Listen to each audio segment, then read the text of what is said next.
Bonjour à tous et bienvenue sur Mini Inch, la chaîne d'actualité automobile et des miniatures. Aujourd'hui, l'on se retrouve et l'on va parler voitures miniatures, l'on va parler événements, l'on va parler salon, l'on va parler du Essen Motor Show.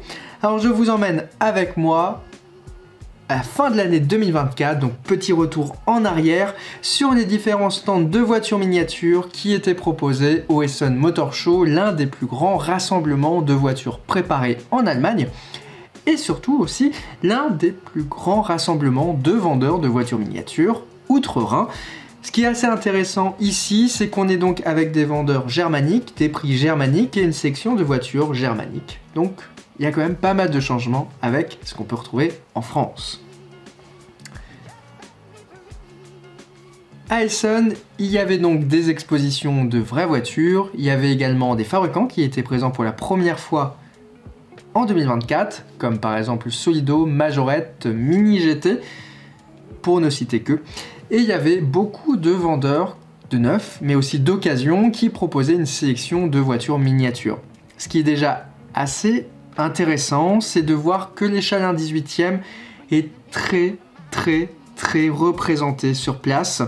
Alors forcément, on va retrouver des productions du groupe CK Model Car, on va retrouver des productions de Model Car Group, qui sont des vendeurs au final germaniques qui ont un tout petit peu initié la vente en ligne.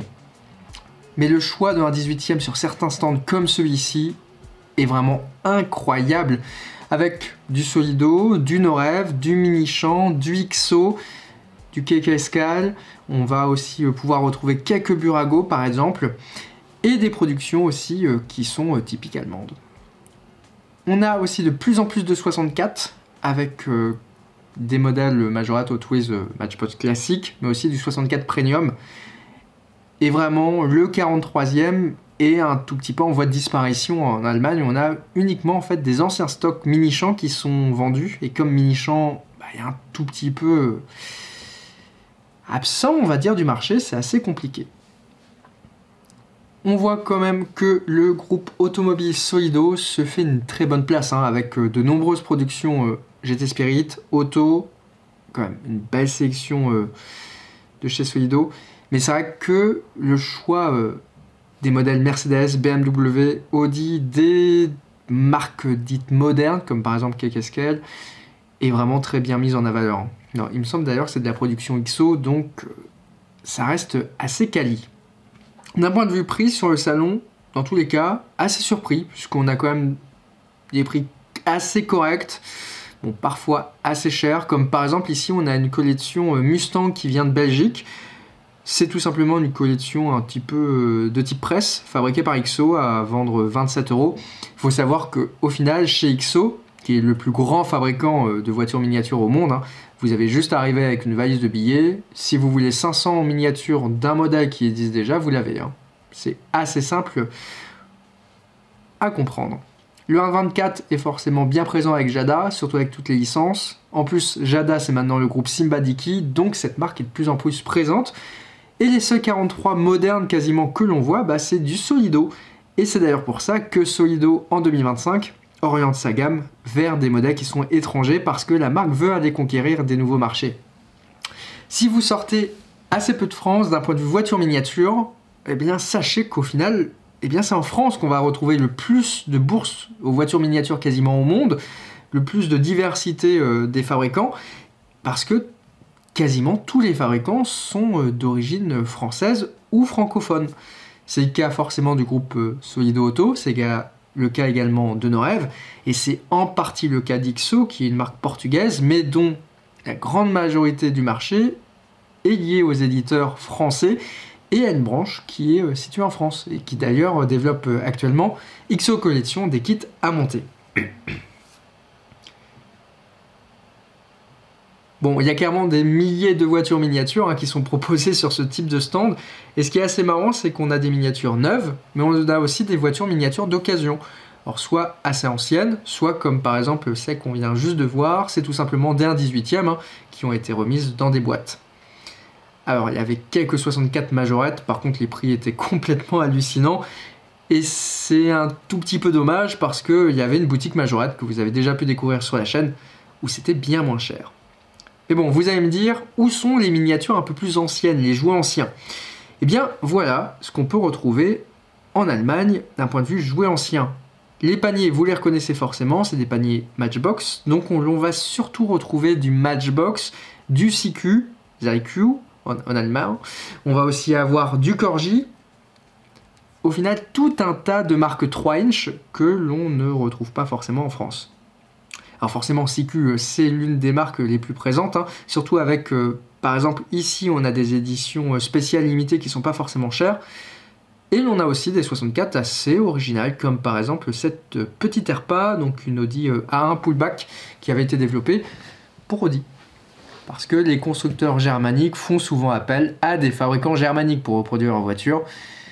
Ça a toujours été le cas, et c'est encore le cas aujourd'hui, puisque c'est le fabricant qui s'appelle Iskel qui reproduit aujourd'hui quasiment les dernières 1.43 et 1.18 de chez Audi.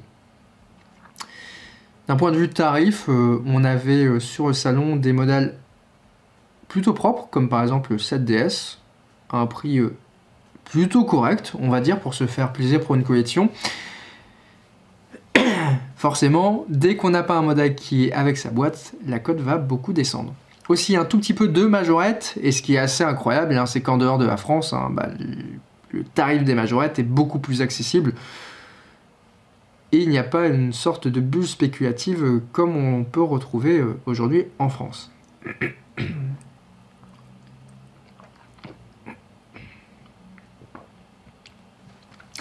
Le marché à l'étranger est vraiment totalement différent, surtout d'un point de vue de la non-présence de presse, qui un tout petit peu paralyse le marché, on va dire, français du 43e, parce que vous allez aujourd'hui en bourse, vous avez quasiment que ça, des presses, et des modèles presse pas intéressants, hein, parce que forcément, les quelques modèles inédits de chez XO, eh bien, eux s'arrachent, et c'est vrai qu'on est un peu noyé parmi tous ces modèles qui sont très redondants.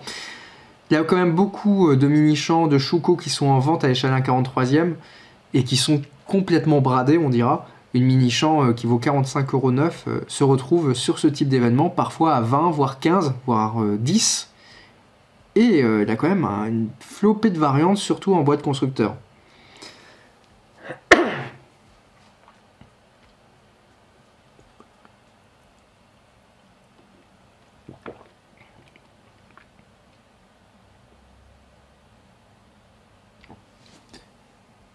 Et on ne serait pas sur le marché allemand sans parler du 1,87e, parce que oui, on va dire un tout petit peu l'échelle iconique, c'est pas le 43 en Allemagne, ça va être le 87e, puisque typiquement, normalement, le grand-père ou le père de famille a toujours un réseau de train qui est caché au sous-sol de la maison. Et on peut voir que le marché est quand même très dynamique, en voyant tout simplement ce type de stand où l'on va retrouver énormément d'1,18e qui sont exposés. Alors ici majoritairement on avait du automobile avec les dernières productions, et qu'est-ce qui est déstocké? Tout simplement du mini-champ avec les marques germaniques et puis un tout petit peu de scandinave, hein. Volvo, Saab, c'est quand même bien représenté dans les étagères. Alors clairement, si vous recherchez du Peugeot ou de Renault ou même du Citroën, c'est vraiment anecdotique, hein. Et c'est assez marrant de voir que même des modèles US sont assez peu présents dans les étagères. On a quand même une large majorité, on va dire, de BMW, Porsche et Mercedes, avec un tout petit peu d'Audi aussi, dans ce qu'on peut retrouver en assortiment. Ce qui est aussi intéressant, c'est que toutes les collections qui sont vendues un peu anciennes sont souvent mêlées à des modèles un peu modernes, comme par exemple cette BM qu'on retrouve à un prix relativement correct.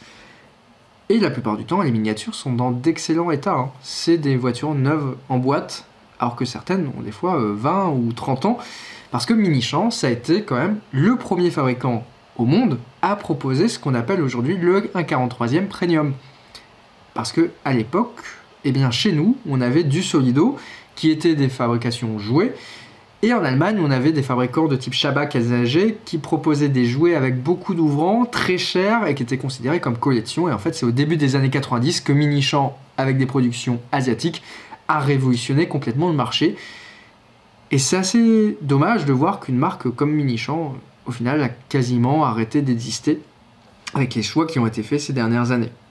visiblement, c'est principalement dû à l'attitude du chef d'entreprise actuel, qui est tout simplement le fils du créateur. Comme quoi, une entreprise qui se transmet de père en fils n'est pas forcément gage de qualité dans le monde de la voiture en miniature. On aperçoit aussi ici quelques Formule 1. Et d'ailleurs, c'est assez marrant, c'est que ça, c'est une exclusivité française pour l'art de l'automobile sur ce modèle. Donc, l'art de l'automobile qui est un vendeur parisien hein, qui a fait une édition spéciale avec Mini Champ Spark, il me semble. Je crois que c'est une Spark, celle-ci. On notera qu'on a aussi quelques Formule 1 qui sont présentes. Alors, forcément, c'est des modèles de Michael Schumacher, surtout. Et on reste encore ici sur du Mini Champ Spark qui est vraiment très peu présent en Allemagne. Hein.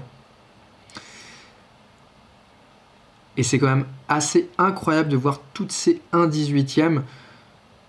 Échec qui reste encore assez peu présente en bourse en France.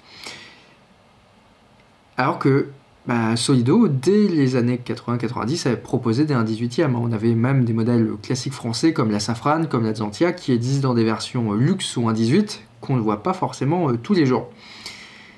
Après, forcément, les automobiles sont quand même beaucoup plus présentes parce que le club auto est très franco-français tout de même.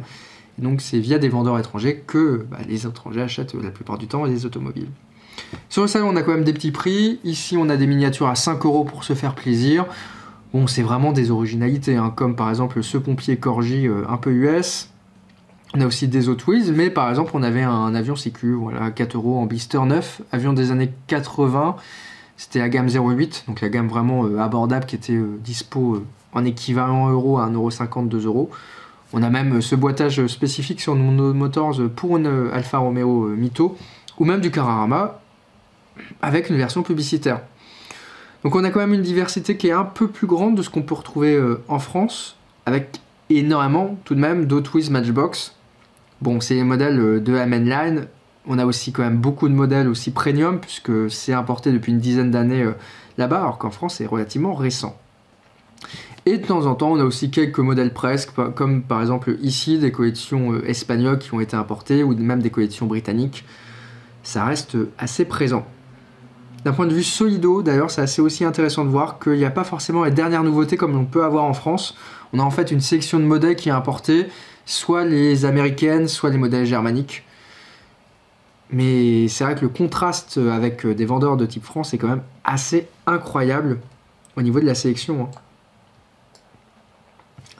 Et les acheteurs étaient quand même bien présents sur le salon. On a aussi du Verk 83, et ça on verra ça juste après, parce qu'on va en reparler. Il s'agit tout simplement de Solido ou de XO.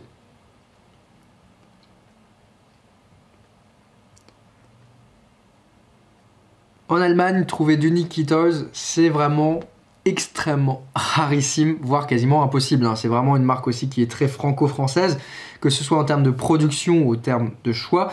On va principalement retrouver du Corgi, du Matchbox pour ce qui est jouet ancien, et aussi des CQ publicitaires, comme par exemple celle-ci. Je pense que David va la prendre à un tarif de 25 €. Début des années 2000, on a aussi beaucoup de jouets en tôle assez anciens, et on va retrouver... Comme ici, on va dire des Burago à l'échelle 1/18e qui se battent un tout petit peu. C'est vrai que CQ est quand même une marque qui est assez ancienne et qui proposait au tout début des modèles en plastique avant de passer en métal. Et donc, au final, le marché allemand a toujours été un tout petit peu bercé par ce côté 3 inch avec ces marques nationales. On a quand même ici du Burago qui est pas tout jeune. On va aussi pouvoir retrouver un tout petit peu de slot, de mini-champs. C'est vraiment très divers. Hein. On n'a pas forcément de stand de jouets anciens comme on peut retrouver en France. Normalement, ici, on est quand même avec des jouets des années 70 et 80. Preuve qu'il y a quand même de l'import un tout petit peu étranger, mais surtout des productions qui sont nationales. Hein. Il y a par exemple ici, c'est la 205, la Matchbox. Bon, bien moins cher qu'en France. On a aussi la R5 en Hot Wheels, un beau modèle. On a vu qu'il y avait aussi du MC Toys avec la Peugeot 309. Et en l'occurrence, ici, on a de l'import asiatique avec des blisters Hot Wheels qui sont évidemment un tout petit peu chers, mais visiblement, c'est de l'occurrence. avec par exemple des séries de motos, de véhicules de course qui ont été importés.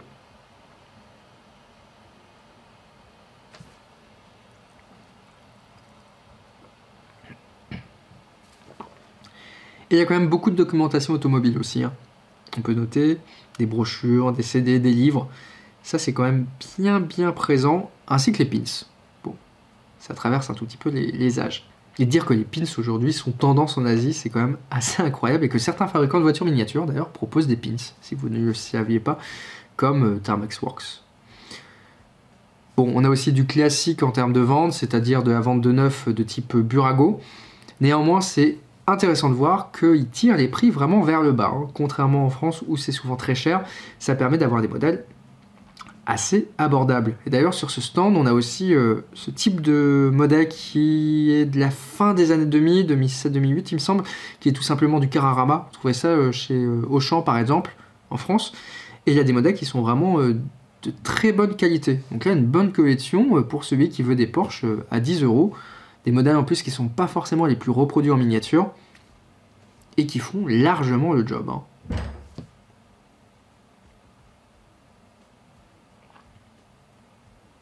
Et de temps en temps, on a comme ici une vieille Porsche qui se cache, bien cachée. Bon, par contre, les Burago F1, c'est vraiment très tendance autour du monde, que ce soit en France ou même ici en Allemagne. Bon, le salon, c'est aussi l'occasion de voir des vraies voitures, hein. Alors, petite pause sur un petit plateau rallye avec une jolie 306 Maxi. On a aussi cette Lancia.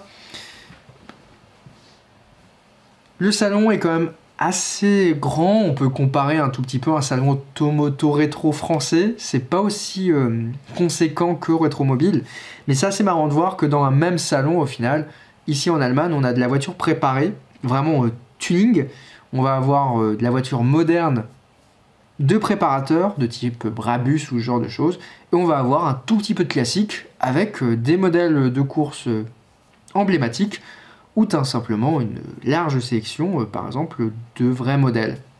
On a aussi un tout petit coin des artistes. Et en fait, cette partie fait tout simplement la promotion pour un autre salon qui se tient aussi à Essen et qui est totalement dédié au classique. Et comme vous pouvez voir, ça s'inspire relativement d'un salon français de type rétromobile. Ici avec la logique d'avoir aussi des ambiances qui sont représentées avec la voiture, les malles un tout petit peu emblématiques, un tout petit peu d'accessoires. Bon, ouais, ça rappelle un tout petit peu rétromobile. Donc on a un autre salon qui a lieu à Essen avec un peu plus d'historique cette fois-ci.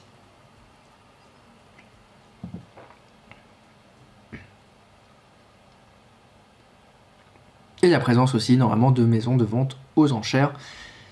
C'est forcément bien lié. Bon, on est forcément aussi en Allemagne, hein, donc il y a quand même des petites thématiques qui sont propres au pays, comme ici une jolie sélection de série 3, jaune, avec tout simplement toutes les coupes possibles, hein. On a la break, la cabriolet, la coupée, la 4 portes, etc. Mais repassons aux voitures miniatures, parce qu'il y a quand même une bonne sélection, autour de 30 stands, hein, qui sont à retrouver sur le salon. C'est aussi assez marrant de voir le rangement qui est fait sur certains stands. Si la plupart du temps c'est rangé par marque, par fabricant, bah, d'autres rangent aussi par modèle. Donc on a les US par exemple qui sont présents ici avec beaucoup de modèles d'import, principalement à échelle 1/18e, et par exemple on va retrouver une belle Jeep en boîte majorette, complètement neuve. On a aussi des anciennes Jeeps de chez Solido. On a un tout petit peu de Brooklyn par exemple qu'on va pouvoir retrouver, ou des modèles Mattel, aussi en boîte bien américaine. Bon, ici on est vraiment sur le paradis de l'occasion, mais comme on peut le voir, les productions qui sont en vente sont surtout après les années 80-85, avec surtout des productions prédominantes dès début des années 2000. On a aussi des originalités, comme par exemple ça, c'est donc du Revell, qui a été fait en partenariat avec Bang, un fabricant qui a un peu disparu. On a aussi beaucoup de modèles quand même en boîte constructeur. Là par exemple on a la Ford, rappelle que l'usine Ford, quand même, Europe, était largement présente en Allemagne. Bon, aujourd'hui, ils font plus que l'Explorer en version électrique, donc c'est un peu moins le cas. Des Formule 1, forcément, c'est du Schumacher, avec soit du Benetton, soit du Ferrari. On a aussi quelques miniatures de temps en temps de son fils, mais c'est un peu plus rare, surtout elles ont été déstockées. Il y a quand même pas mal de looses aussi qui se retrouvent en vente, principalement côté Burago. Bon, c'est vraiment divers, on a même des U164 avec des productions micro-champs qui avaient été réalisées, ou de l'originalité avec de l'Onyx. Bon, qui se retrouve autour de 30 à 40 euros, assez cher, mais il y a quand même une belle brochette de 406 ici BTCC. De temps en temps, on a aussi une Nostalgie qui s'est perdue, ou même une Solido, et du Rio. C'est marrant de retrouver des fois même du Paradcar qu'on a du mal à trouver en France, qui était un artisan qui produisait des modèles qu'on n'avait en fait jamais reproduits par les fabricants classiques. Bon, pins, porte-clés, ça je vous en ai parlé. Comme on peut le voir, l'étagère française Renault, c'est quand même assez petit.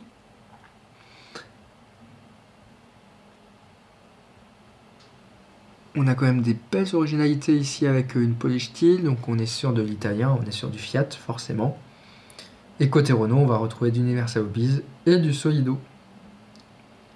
Et vous l'aurez noté, hein, tout à l'heure, je suis passé, on a une Xantia ici à l'échelle 1/18e, modèle assez peu courant qui se retrouve, surtout une production contemporaine, peut-être un port Chine. Modèle qu'on ne voit pas forcément beaucoup. Ce qui est aussi, je trouve, incroyable sur ce type d'événement, dès qu'on va à l'étranger, c'est de voir la diversité des modèles que l'on a. En France, je trouve qu'on a souvent les mêmes modèles qui sont sur les mêmes stands. Pour ne citer que, par exemple, en Dinky Toys, aujourd'hui, si vous cherchez, je ne sais pas, un Willem, par exemple, Fardier, ok, avec boîte, eh bien, le marché est tellement saturé que vous pouvez retrouver dans une bourse à 4 ou 5 exemplaires, pour un modèle qui est soi-disant rare. Ici, on a quand même des modèles qui sont assez uniques sur toute la perle du temps. On a de l'ancien, du Youngtimer, du moderne. Et surtout, chaque stand propose un tout petit peu ses propres miniatures. Et on ne retrouve pas forcément les mêmes productions à droite, à gauche.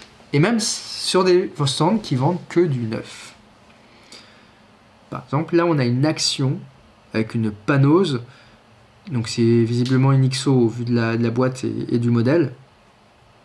Mais donc une Action Racing. Pour les amateurs des modèles des 24 heures du Mans, c'est une belle conquête.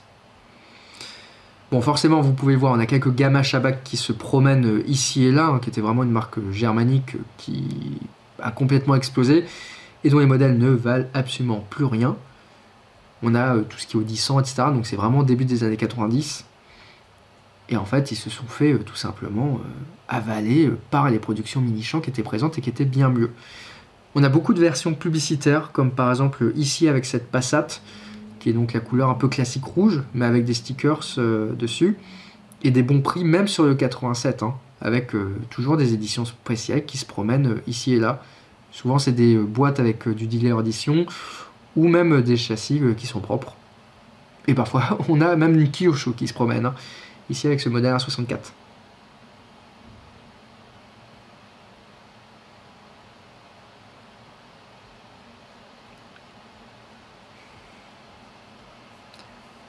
Bon, sur ce type de stand, il y a quand même assez peu de choses à dire, parce que comme tout est rangé par marque, eh bien c'est bien. Hein. Si vous êtes amateur de Renault, vous allez à la section Renault. Si vous êtes amateur de Mercedes, vous allez à la section Mercedes. Au moins c'est beaucoup plus clair, beaucoup plus rapide. Et il y a quand même une belle sélection. Bon, on va passer un tout petit peu aux voitures préparées, parce que forcément on avait Pandem qui était présent sur place. La préparation en 2025, puisque... et aussi en 2024, c'est maintenant des voitures qui sont surtout sportives, avec un look un tout petit peu rabaissé. On est loin effectivement du tuning des années 2000 à 2010, qui d'ailleurs avait focalisé les fabricants à cette période de l'année. Là on a quand même Pandem qui est l'un des fabricants phares, on va dire à échelle 1-1 asiatique, qui propose quand même beaucoup de personnalisation, et d'ailleurs qui va arriver chez Solido en 2025. Et donc on arrive chez CK Model Cars. CK Model Cars, c'est un tout petit peu le site internet qui avait révolutionné la vente automobile de voitures miniatures avant l'heure. Ils avaient tout simplement proposé de vendre des voitures en ligne à pas cher. Eh bien, c'est vrai qu'aujourd'hui, il y a quand même beaucoup de vendeurs aussi en France, hein, parce que forcément, quand on va regarder site Taco, eh bien, on voit qu'il y a quand même un sacré écart d'âge, hein, ils sont encore restés au début des années 2000. On est aujourd'hui en 2025, Internet a fait tout son essor, forcément on a beaucoup plus de vendeurs. Je peux citer en France, on a un monde miniature, on va avoir loisirs miniature aussi par exemple. Je vais sûrement en oublier, mais on a quand même beaucoup de sites modernes. On a même des boutiques qui proposent des sites internet, comme par exemple FAMC, qu'on a déjà visité, ou encore Autominiature 54. Mais on a aussi Exos Model, par exemple pour le nord. Et dans le sud, on va retrouver par exemple des boutiques à Montpellier, etc.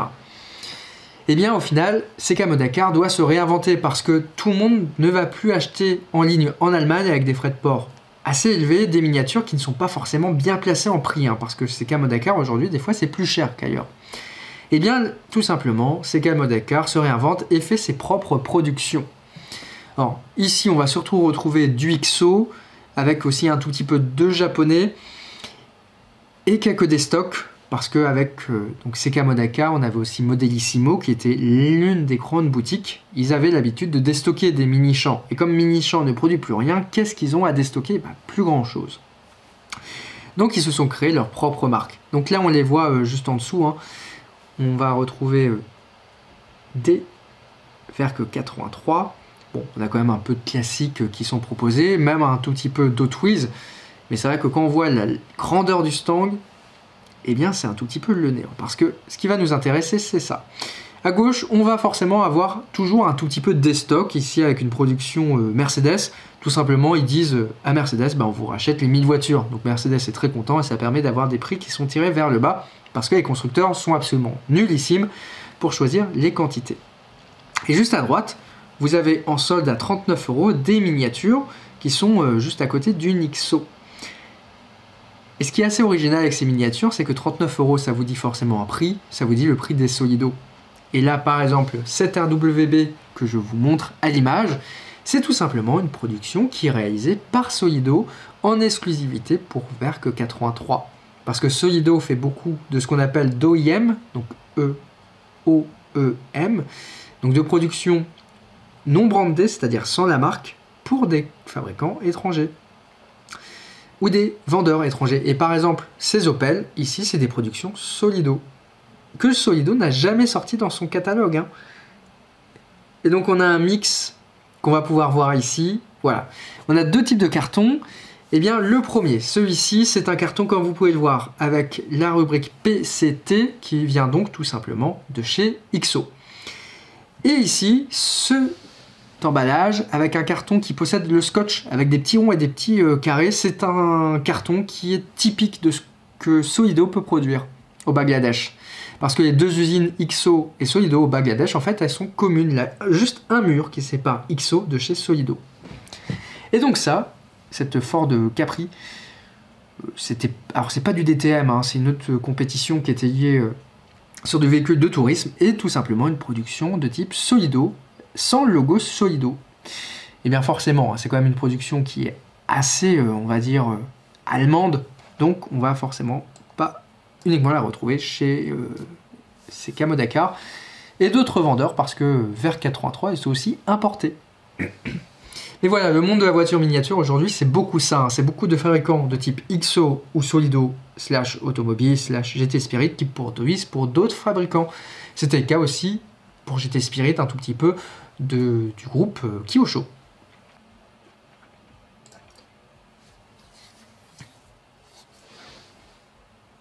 On a quand même des panneaux publicitaires aussi pour conserver cet esprit un petit peu automobile. Bon, je vais pas vous le cacher, ici le stand est tout de même assez cher.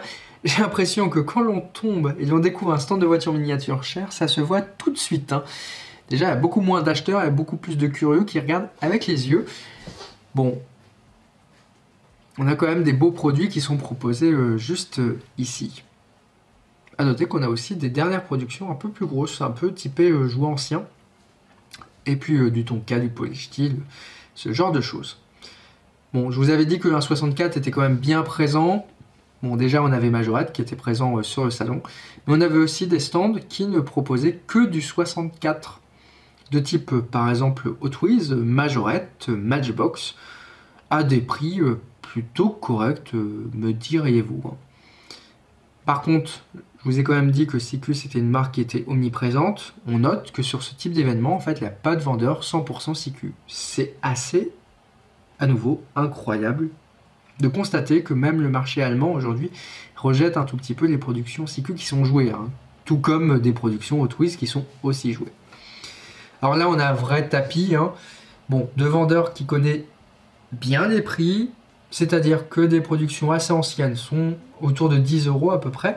Par contre, on avait des blisters qui étaient facilement autour de 4 à 3 €, hein. On a aussi des gammes premium, ça c'est quand même bien ancré aujourd'hui en Allemagne. Et on notera assez peu d'américaines de type Auto World ou Greenlight. On a vu quelques vendeurs en proposer, mais pas autant qu'en France, où c'est vrai que Momaco fait quand même bien le boulot, hein. Bon, il y a quelques Johnny Halting juste ici, mais c'est quand même anecdotique. Il faut aussi savoir que certains magasins allemands de grande distribution, de type Teddy, qui est maintenant arrivé en France, proposent depuis des années des Hot Wheels à 1 €. Donc forcément, le marché est tiré vers le bas, alors qu'en France, on a des Hot Wheels qui sont facilement autour de 2,50 à 3 € en fonction de certains supermarchés et de certaines promotions.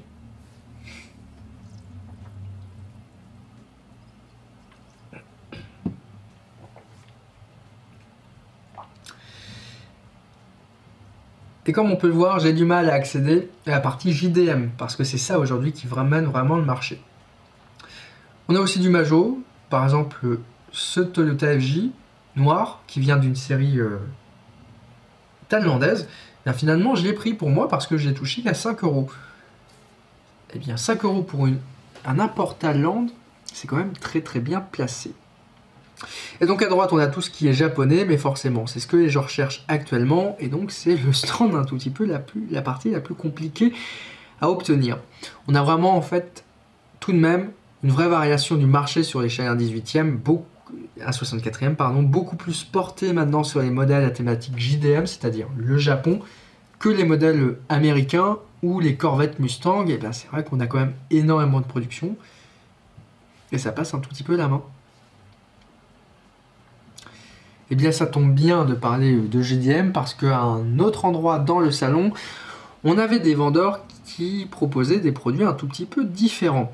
Alors ici on avait des modèles de course modernes, c'est vrai que c'est pas forcément le plus courant, mais on a quand même du Hot Wheels, on va retrouver des modèles 1.32, 1.24 sans boîte. On a aussi du 64 avec des Kyosho, des dernières Kyosho à pas trop cher. Et c'est aussi sur ce stand que j'ai vu les rares Spark qui étaient proposés sur le salon. On n'avait pas des masses. Bon, c'était surtout des modèles de Max Verstappen de F1 et de Lewis Hamilton. Forcément, c'est une Mercedes. Et juste à côté, on avait un stand qui était centré 100% sur JDM. Je commence à en voir quelques-uns aussi en France qui ont vraiment pris le pari de faire uniquement ce type de collection. Mais là, on a quand même des super tarifs. Alors, on va retrouver des gammes qu'on retrouve classiquement en Europe, comme par exemple du Hot Wheels, comme par exemple du Majorette. Mais par contre, on a des petites Tomica limitées de J-Vintage qui s'invitent. On a du ERA Model Car, on a aussi par exemple de temps en temps du Pop Race qui s'y cache, et des sets Hot Wheels avec des miniatures, comme par exemple le Separa 64, qui sont proposés à moins de 20 €. Et ça, c'est plutôt bien vu. On a aussi beaucoup, sur ce type de stand, de Hobby 64, qui est donc une gamme 100% japonaise, qui reproduit les derniers modèles disponibles au Japon des constructeurs. Mais on a aussi de l'historique. Et ça, cette gamme, elle n'est pas distribuée en dehors du Japon. Il y a même Tarmac qui en importe quelques-unes pour le reste de l'Asie. Mais c'est une super gamme, à l'échelle 1/64e. Ils ont aussi du 43 et du 18, mais qui manque, je trouve, un tout petit peu d'international. D'un point de vue 1/18, vous l'aurez noté, hein, on avait du automobile. Et d'ailleurs, quand on va un peu plus loin dans le stand, ça fait vraiment plaisir, je trouve, ce type de stand où on a des miniatures qui sont assez abordables, ça fait plaisir. On va retrouver les dernières gammes Majorette. Tout est orienté vraiment ici sur le Japon, hein, avec les dernières gammes aussi Hot Wheels. D'ailleurs, cette boutique a aussi un site internet. Les dernières Ebro, Alors elles sont tout simplement pas chères parce que la marque a été déstockée suite à son rachat par Spark. Allez, une marque en plus qui disparaît encore de l'univers des voitures miniatures. C'est d'ailleurs assez intéressant de voir que Ebro a été l'un des fabricants qui a servi de benchmark, c'est-à-dire d'inspiration pour des fabricants comme Hino ou comme Tarmac. On a aussi du Hot Wheels. Alors on est toujours sur le tarif un tout petit peu allemand, c'est-à-dire 10 € pour un modèle qui est premium. C'est même pas ce qu'on a aujourd'hui en France, hein, dans les magasins. Et l'on va terminer sur les exclusivités 1.64 de chez XO qu'on va découvrir dans mes achats. Dans tous les cas, abonnez-vous à la chaîne et on se retrouve très bientôt. Du côté de mes achats, hors Mini GT et Majorette, qui seront présentés dans les vidéos dédiées, sur le salon et lors de ce voyage en Allemagne, au final ça donne ça. Alors tout simplement, déjà on va débuter par la petite 1.43e, la seule que j'ai achetée sur le salon, sur le stand du DTM. Il s'agit en l'occurrence d'une Mercedes AMG GT3 de 2021 du DTM. Et donc je l'ai prise parce que en 2021 on avait été invité justement par le team Mercedes BWT à l'époque pour aller voir le DTM au Nürburgring à Nuremberg et on avait pu approcher au final cette voiture. Et d'ailleurs j'avais promis à Johan qui fait les photos automobiles pour tout simplement Mini Inch de lui en acheter une pour Noël. C'est donc chose faite puisque j'en ai pris deux. Voilà, ces petits suppléments, c'est donc une XO et c'est la même qui est déjà sortie par Tarmac Works qui avait d'ailleurs sponsorisé la seconde voiture, la numéro 1 je crois. Que je refasse.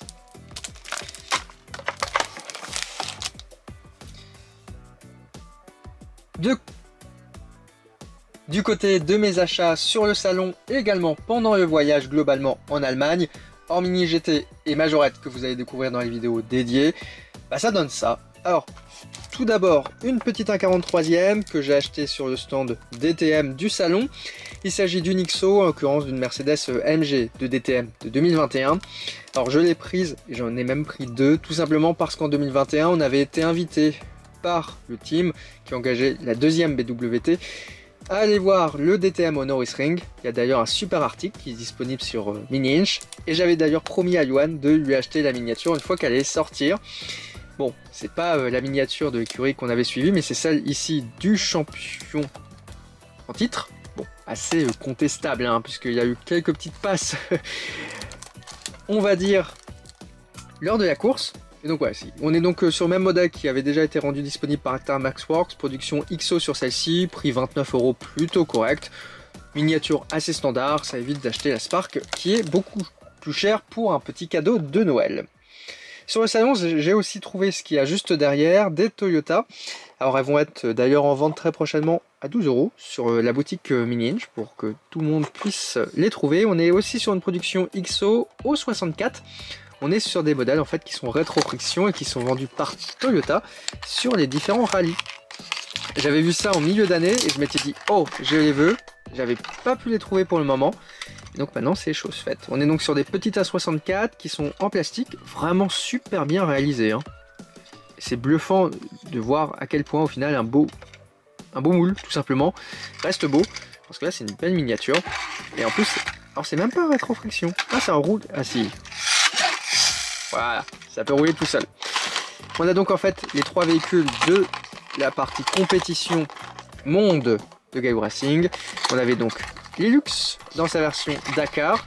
Alors à chaque fois on est sur les versions, comme vous pouvez le voir, de présentation. Donc les teintes exclusives. On a aussi la petite Hypercar.